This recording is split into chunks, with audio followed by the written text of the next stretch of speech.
Kusman mendapat julukan ahli neraka oleh Rasulullah Shallallahu Alaihi Wasallam, padahal ia adalah salah satu sahabat Nabi yang ikut serta berjuang di Perang Uhud.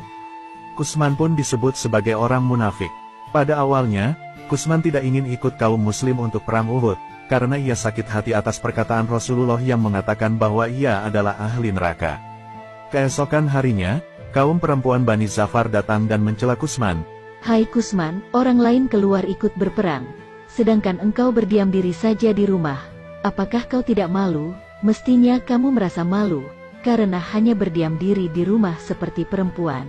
Kusman tidak menjawab sepatah kata pun dan memilih menghindar, namun perempuan-perempuan itu mengejar dan berkata lagi. Sungguh kau seperti perempuan, kaummu pergi untuk berperang, sedangkan kau duduk-duduk nyaman di rumah. Setelah mendengar berulang kali cacian dari kaum perempuan, Kusman merasa marah dan harga dirinya terbangkitkan.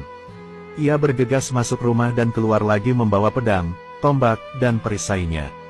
Kemudian, ia menunggangi kuda miliknya dan menuju Uhud untuk menyusul Rasulullah Shallallahu Alaihi Wasallam. Ia tiba di Uhud saat Nabi Muhammad sedang merapikan barisan pasukan Muslim.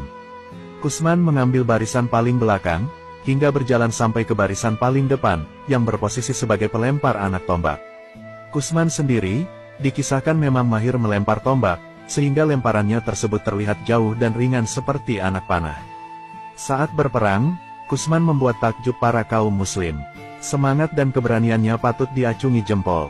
Setelah melemparkan tombak, Kusman mengayunkan pedangnya dan menghunus pihak lawan dengan ganas. Orang yang menyaksikan Kusman bertanya-tanya, mungkinkah orang yang pemberani dan hebat saat berperang akan jadi ahli neraka? Bagi mereka, kesungguhan Kusman memerangi kaum Quraisy membuat pernyataan Rasulullah masih belum bisa dipercaya. Banyak tokoh yang terkenal kuat dan zalim dari kaum Quraisy mampu dibunuh dan ditebas oleh Kusman. Tentu saja pengikut Rasulullah menjadi ragu bahwa ia akan menjadi ahli neraka. Kusman terus berperang mengayunkan pedangnya, membabat, dan menumbangkan siapa saja.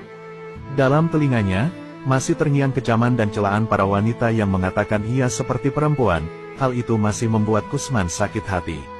Tak hentinya Kusman mengincar kaum Quraisy untuk dibunuh, ia sangat lincah dan tak gentar. Saat kaum Quraisy mulai berkurang, harta peperangan atau honimah ikut berjatuhan. Saat dirasa menang, kaum muslimin memunguti honimah tersebut. Namun Kusman tidak tertarik dan tetap berperang, hingga pedangnya patah. Meskipun patah, Kusman masih bertahan hidup. Kusman menerima banyak luka berkat keberaniannya tersebut, banyak darah bersimbah di tubuhnya. Qatadah bin An-Nu'man mendekati Kusman dan memberi selamat pada Kusman, bahwa ia akan mendapat kesyahidan. Kusman berkata, "Demi Allah, aku tidak berperang karena agama, tapi, demi harga diriku." Kusman terdengar sangat lemah dan kesakitan, karena tidak tahan ia akhirnya mengambil anak panah dan menusukkan ke dadanya sendiri. Ia pun meninggal karena bunuh diri. Benar kata Rasulullah Shallallahu Alaihi Wasallam bahwa Kusman adalah seorang ahli neraka, dan begitulah kisah pahlawan perang yang seharusnya syahid di jalan Allah. Namun ternyata dia adalah ahli neraka. Astaghfirullahaladzim. Semoga kita dijauhkan dari sifat-sifat munafik seperti kisah Kusman. Semoga kita termasuk umat Nabi Muhammad yang mendapat syafaatnya kelak di yaumil akhir. Mudah-mudahan video ini bisa bermanfaat bagi kita semua, dan bisa kita ambil faedahnya. Amin ya robbal alamin. Walau